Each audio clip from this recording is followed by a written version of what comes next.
മാത്രമല്ല ഇബ്നു ഹജർ റഹിമഹുല്ലാഹ് പറഞ്ഞത് ഷഹാദത്തിന്റെ ബാബിൽ ഷഹാദത്തിന് പറ്റണമെങ്കിൽ അയാൾ കബീറത്ത് വൻകുറ്റം ചെയ്യുന്ന ആളാകരുത്, അതേപോലെ തന്നെ ചെറുദോഷത്തിന്റെ മേലിൽ നിലകൃതിയാകുന്ന ആളാകരുത്.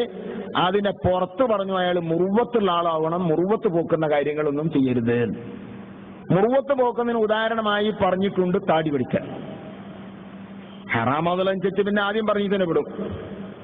ഇനി ഹറാമല്ല, അതൊരു കറാഹത്തേ ഉള്ളൂ എന്നതനുസരിച്ചും ഒരു ശേഖിനുണ്ടാകാൻ പറ്റൂല. കാരണം അയാളുടെ അദാലത്ത് നഷ്ടപ്പെടും എന്ന് പറഞ്ഞാൽ നിക്കായിന് സാക്ഷിക്ക് വരെ അയാളെ പറ്റൂലെന്നാ. പിന്നെ അവനെ ഒരു മുറബിയാക്കല് അല്ലെങ്കിൽ തബറുക്കിന് ശേഖാക്കല് അതിന് പറ്റില്ല.